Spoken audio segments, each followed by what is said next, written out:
వే gold trusted gold buyers మీరు తాకట్టు పెట్టిన బంగారాన్ని విడిపించి ఈ రోజు ఉన్న మార్కెట్ ధరకు కొనబడను.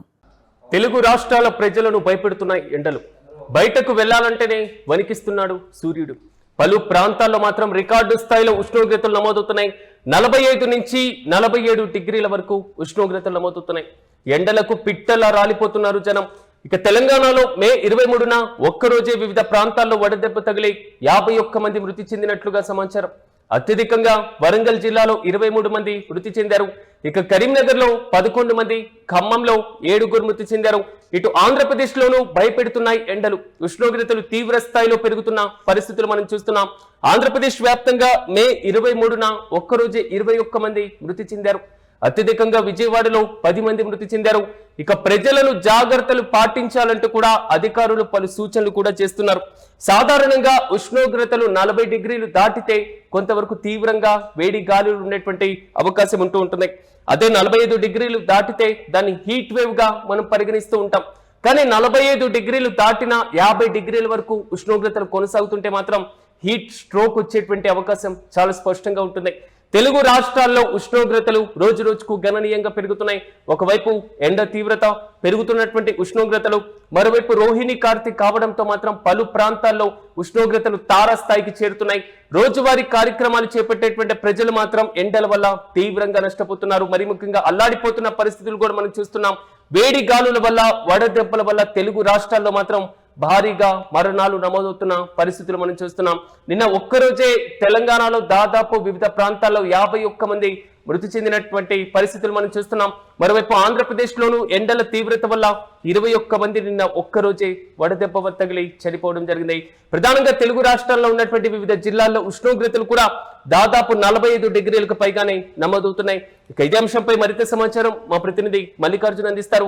మల్లికార్జున్, చెప్పండి, తెలుగు రాష్ట్రాల్లో మాత్రం ఉష్ణోగ్రతలు తారాస్థాయికి చేరుతున్నాయి. వడదెబ్బ కారణంగా పలు మరణాలు కూడా నమోదవుతున్న పరిస్థితులు మనం చూస్తున్నాం. పూర్తి అప్డేట్స్ ఏంటి? రాజు, రెండు తెలుగు రాష్ట్రాలను ఎండలు భయపెడుతున్నాయని చెప్పవచ్చు. మనకు ఏప్రిల్ నెల అంటే మార్చి మొదటి 2 వారాల నుంచే మొదలైనటువంటి ఎండలు క్రమంగా కూడా ఏప్రిల్ నెలలో బాగా అధికంగా ఉన్నాయి. మే నెలలో అత్యధికంగా ఉన్నాయని చెప్పొచ్చు. ముఖ్యంగా వేడి గాలులు, ఈ వడగాలుల వల్ల కూడా చాలా మంది ప్రజలు ఇంట్లో నుంచి బయటికి రావాలంటే జంకటువంటి పరిస్థితి. ముఖ్యంగా వృద్ధులు చాలా ఇబ్బంది పడుతున్నటువంటి సందర్భాన్ని మనం చూస్తున్నాం. ముఖ్యంగా మనం చూసుకుంటే ప్రతిరోజు కూడా 45 డిగ్రీల నుంచి 47 డిగ్రీల వరకు కూడా పూర్తిసారి ఉష్ణోగ్రతలు పెరుగుతూనే ఉన్నాయని చెప్పవచ్చు. గతంలో కూడా ఎప్పుడు ఇలాంటి ఉష్ణోగ్రతలు నమోదు కాలేదు. కేవలం 30, 39, 35 మధ్యలో ఉంటాయి. కానీ ఇప్పుడు చూసుకుంటే మనకు 45 నుంచి 47 డిగ్రీల వరకు ఈ ఉష్ణోగ్రతలు పెరిగిపోవడం వల్ల కూడా ప్రజలు చాలా ఇబ్బంది పడుతున్నారని మనం చెప్పుకోవచ్చు. ఇటు తెలంగాణ రాష్ట్రం చూసుకుంటే మనకు మే 20వ తారీఖున ఒక్కరోజే మనం చూసుకుంటే దాదాపుగా వడదెబ్బ తగ్గి 51 మంది మృతి చెందినట్లు కూడా తెలుస్తా ఉంది. ఈ నేపథ్యంలో కూడా అత్యధికంగా వరంగల్ జిల్లాలో 23 మంది మృతి చెందగా, కరీంనగర్ లో 11 మంది, ఖమ్మంలో 7 మృతి చెందినటువంటి సందర్భాలు మనం చూస్తున్నామంటే పరిస్థితి ఏ స్థాయిలో ఉందో ఒకసారి మనం అర్థం చేసుకోవచ్చు. చాలా మంది ఈ వడదెబ్బ కారణం కంటే ఆ వడదెబ్బ వేడి గాలులు వీయడం వల్ల కూడా వడదెబ్బకు గురి కావడము, వారి కోలుకోలేక కూడా మృతి చెందినటువంటి సందర్భాలు గతంలో ఎప్పుడు లేదు.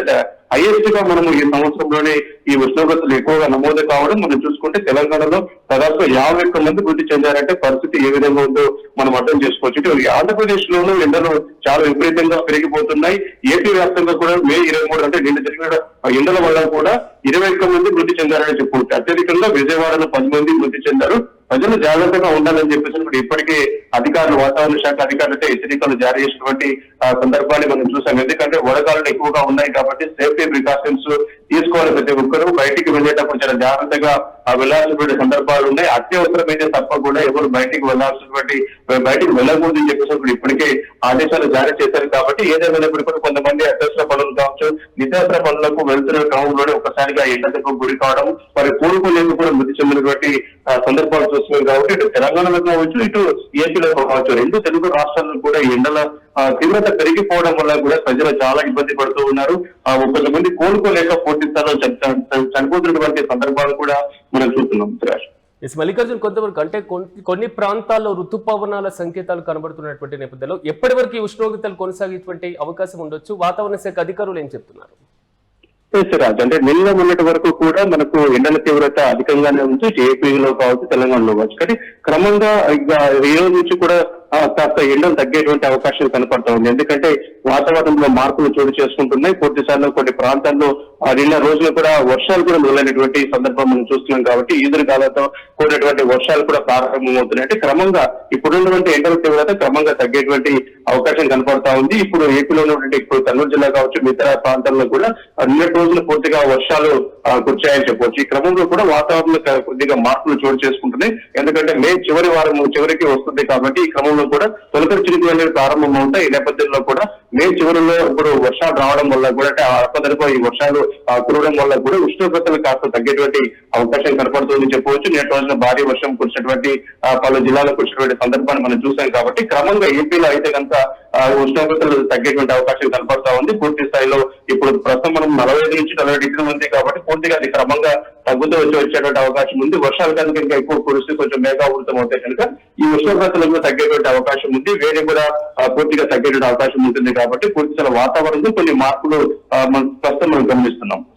Yes right Mallikarjun, thank you. మొత్తం మీద తెలుగు రాష్ట్రాల ప్రజలను భయపెడుతున్నాయి ఎండలు. ప్రధానంగా బయటకు రావాలంటేనే వణికిస్తున్నాడు సూర్యుడు. ప్రధానంగా పలు ప్రాంతాలు రికార్డు స్థాయిలో ఉష్ణోగ్రతలు నమోదవుతున్నటువంటి నేపథ్యంలో 45 డిగ్రీలు, 46, 47, 48 డిగ్రీల వరకు కూడా ఉష్ణోగ్రతలు కొన్ని ప్రాంతాల్లో నమోదవుతున్నాయి. ఎండలకు పిట్టల్లా రాలిపోతున్నారు జనం. కొంతవరకు బాధాకరమైనటువంటి అంశమైన తెలుగు రాష్ట్రాల్లో నిన్న ఒక్కరోజే తెలంగాణలో 51 మంది, ఆంధ్రప్రదేశ్లో దాదాపు 20 మందికి పైగా కూడా మృతి చెందడం జరిగింది. సో ప్రధానంగా ఎండ తీవ్రత ఎక్కువగా ఉండడం, వడదెబ్బే దీనికి ప్రధానమైనటువంటి కారణంగా తెలుస్తుంది.